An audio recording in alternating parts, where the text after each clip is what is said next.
Magandang umaga po sa ating lahat. Andito naman po si Professor Tonton Contreras sa isa na naman edisyon ng Usapang Politika dito sa Facebook, live para sa mga friends ko. At para naman syempre sa mga followers ko sa Facebook at sa mga subscriber ko sa YouTube channel ko. Syempre po, Team Replay. Lagi po, kahit nagsasawa kayo pakinig sa akin, sabihin ko sa inyo, lagi nagpapasalamat ako kasi kayo yung nag-aabang. Kayo yung mga nag-aantabay kahit hindi makapag-live. Kasi ito pong Facebook Live ay para lang talaga nagbagong setting. Pwede ka lang sa friends mo. May anyway, pag-usapan natin yung nangyari noong Lunes. Actually, marami nangyari noong Lunes, hindi ba? Yung naandyan yung Senate coup d'etat, naandyan yung nangyari kay Bato de la Rosa, yung attempt na ah, huli sa kanya. Pero yan po ay isang tabi natin. Ay, importanteng usapan yan. Mahaba-habang usapan yan. Sa Friday na po natin pag-usapan yan. Ano? Hani? At ang pag-usapan po natin ngayon, yung impeachment vote na nangyari sa House of Representatives noong Lunes. Kasi kahit ako nagulat eh. Ang inaasahan ko, hindi ko naman inaasahan na hindi ma-impeach si Sara Duterte. In fact, I knew that it's going to exceed 106. Kasi 318 po yung members ng House. And it only requires one-third. So, sabi ko, malalagpasan yan. Pero hindi niyan, duda ako na mahigatan niya yung 215 na nakuha nung last time. Kasi ang daming mga ganap eh, di ba? Tinatakot ng PDP laban ang mga boboto na kayo ay iba-blacklist. Na parang bang natawa ako kasi ang PDP laban hindi naman ganun maingay lang, pero hindi man ganun kadami miyembro sa House at saka sa Senate. Sa Senate, 3 lang yata. Sa House, wala pa yatang 10. Mga gobernador, wala pa yatang 10.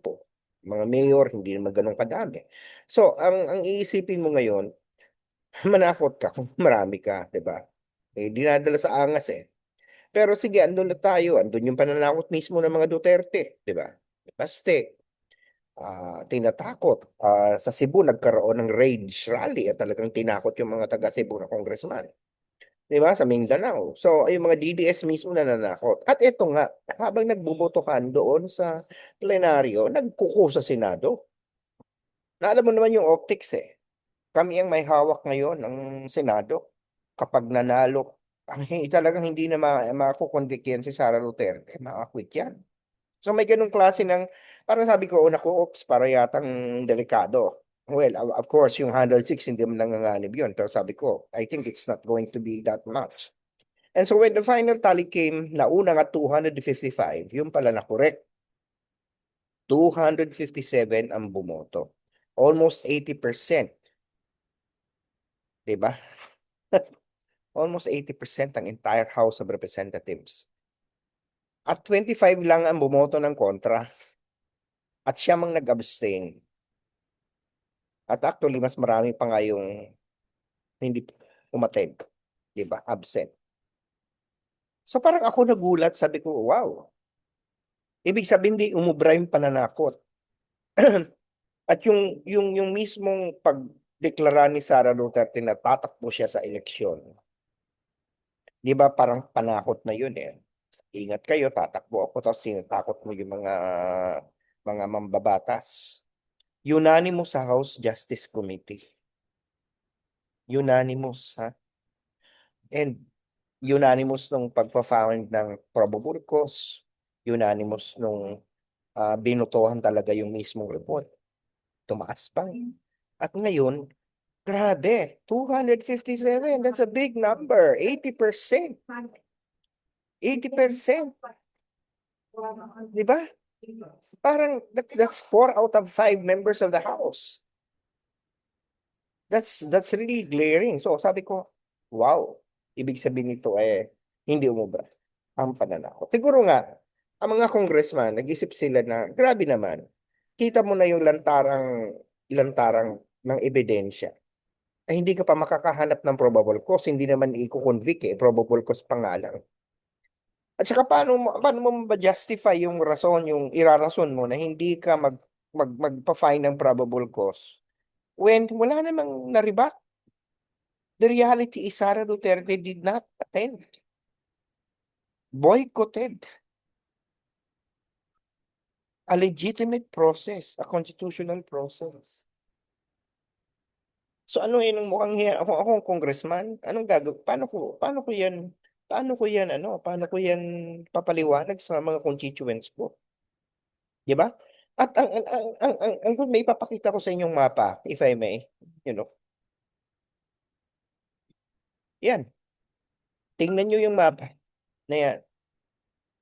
Kung nakikita niyo yan, nakikita niyo na yung kulay green, yun yung mga lugar na bumoto pabor sa impeachment. Nakita niyo 257-25. Yung yes na bumoto, yan yung green. Yung pula, yan yung no. Yung abstain at saka absent yung kulay brown, light brown o peach ba yan?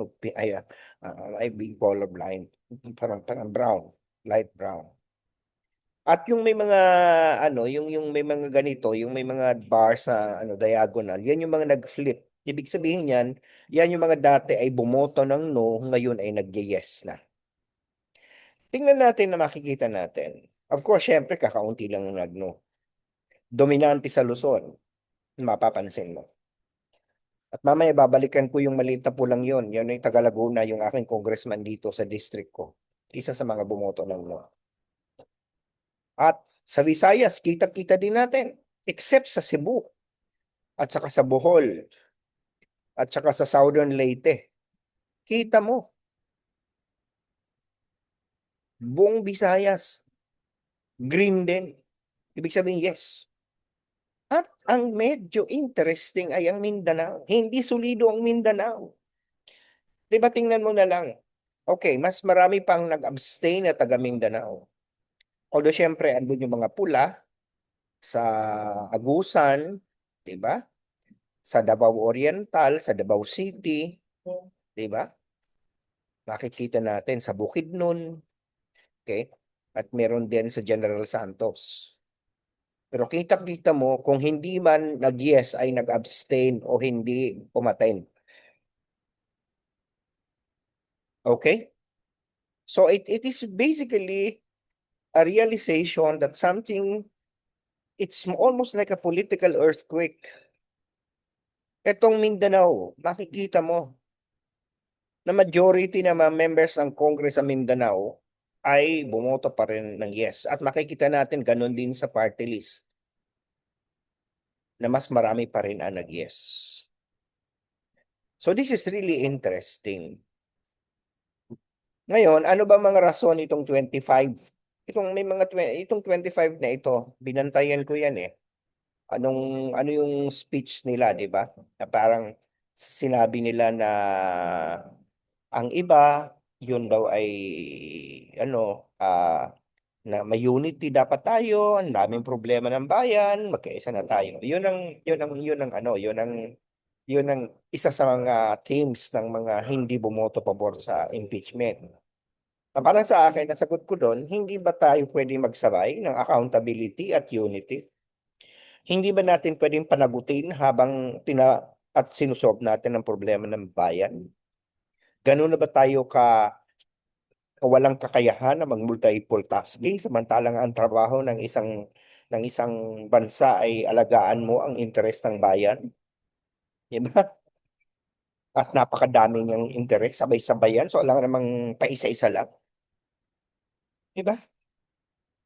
Yung kailangan magkaisa. Parang, teka muna, bago tayo magkaisa, kailangan panagutin ng mga nagkakasala. Meron naman yung napaka-selective daw, inuuna daw lang ito si Sara Duterte. Ba't hindi kasi kayo magsampa ng complaint o ng kaso? Hindi ba? Meron naman si Barsaga, ang sinabi ay parang, Sara Duterte is the best for the future, di ba? Ito naman si Leandro de Viste, ang paliwanag lang niya sana huwag gantihan. Kasi bumabalik pa rin siya doon sa korupsyon ng flood control, pero yung kanyang sariling mga anomalya na hindi niya may paliwanag rin sa solar niya, ay hindi pa rin niya ina-address, di ba? At meron yung dominante, yung iba naman na napakaikli ng mga speeches, sinasabi lang nila, ito ang gusto ng aking constituents. Yan na iboboto ko. Well, Ito mga ito, ang demokrasya kasi, tama nga naman, you are representing your constituencies. But part of the role of members of the Congress is to educate your constituencies. Hindi yung ikaw ay parang hindi mo gagamitin yung utak mo. Kahit kontra sa puso mo, ay dahil yun ang gusto ng mga botante. Kahit yung mga botante maaaring hindi alam. Trabaho mo yung ipaliwanag eh. Ikaw na andun ka sa Congress. Nakita mo yung mga ebidensya. Abay, pwede mo namang sabihan sa iyong mga constituents na pasensya na, pero hindi nyo kasi nakita yung ebidensya. Ito ako, kinatawan ninyo. Sa puntong ito, ibigay nyo to sa akin. Di ba? Kasi ako ang nakikita ng mga ebidensya. Bayaan nyo kung iboto ko ang konsensya ko. Sa ibang bagay, pwede ko kayo ipaglaban. Pero sa puntong ito, ako ang naandoon. Ganun ako kung ako yun. Hindi ko hahayaan na diktahan ako ng constituents ko na alam kong maaring hindi naman sapat yung naalalaman doon sa issue. Diba? Ganun dapat ang trabaho ng isang member ng Congress. Kaya ka hinalal dyan, hindi lamang para maging boses ng kinataon mo, kundi mag-isip, hindi ba gamitin ng utak. Di, at least mga ito nagpaliwanag, pero ang aking representative mula sa Second District of Laguna, na si Ramil Hernandez, hindi nagpaliwanag. Hanggang ngayon, walang sinasabi. Puro pa-cute ang kanyang pinupost sa kanyang social media. Mga maaga siyang dumating sa session. Eh ano ngayon? Wala akong pakialam kung ikaw ay late o maaga. Diretso kung sinasabi to si Ramil, ibinoto kita. Kinampihan kita sa laban mo kay Hain. Okay? Sinusuportahan kita sa mga away niyo ni Sol Argones. Di ba? Sinasabi ko na grabe naman to si Sol, lahat na lang isinisi kay Ramil. Pero sa puntong ito na wala lahat ng parang oops, nag-evaporate. Hanggang ngayon, di mo pinapaliwanag. Botante mo, alam ko marami din nababasa ko sa mga post mo na may mga taga Laguna na yung mga kilala ko pa na sinusuportahan ka sa pagno mo, but not this voter. And since I supported you, I expect an explanation. Dahil hindi ka na makakaulit sa akin, maniwala ka. Hindi ka na makakaulit, Ramil Hernandez. I'm speaking because you are my representative. You are my representative in the district. And Los Baños is your constituents. And I know that in many in Los Baños do not agree with you on this. Lahat ng mga kakilala ko. Marami siguro sa ibang lugar. Pero sa mga kakilala ko, lahat kami hindi gusto ang binoto mo. And therefore, you owe us an explanation. Tama yung mga pagpapakyut mo na nauna sa opisina. I don't care. What is important to me is on this vote that really mattered to me, at least to me, to this voter, you need to explain. So kung may nakikinig man dito na na makakarating kay Ramil Hernandez, please tell him, I'm telling you, Representative Hernandez, please explain. Malay mo, may rason ka pala na importante. Malay mo, meron ka palang dahilan na hindi namin nakikita. Pero at least, please speak up. Hindi pwede yung puro pakyo. Hindi ako natutuwa doon. Kasi at least yung iba nagpaliwanag doon sa 25 eh. Ikaw, hindi ko narinig yung ano sinabi, hindi mo lang tumayo doon para paglaban ng boto mo. Ano yun? Di ba? Pambabastos naman yun sa aming bumoto sa iyo at kinakatawan mo. You have to explain because it's a controversial vote. Ano yun? Masala ka na lang sisi. Papakita mo na lang sa picture mo na ikaw ay pumasok na maaga. And then you expect us to just, okay, maaga na siyang pumasok eh. Di ba? No, I don't believe that we deserve that. We do not deserve that. Anyway, so yan. So, nagulat talaga ako na 257. At yung mapang pinakita ko sa inyo, yun ay simula na dapat mangamba na ang Sara Duterte at mga DDS. It is not just a divided Congress. In fact, it's an overwhelming vote. It is an overwhelming vote. At alam mo naman mga politiko, nagka-calculate yan, hindi man lamang yan. Sabi naman ay may Marcos, binili ang mga yan. I don't think so. Hindi yan binili para bumoto. I think nakikita nila na medyo delikado. Nakita nila overwhelming ang ebidensya.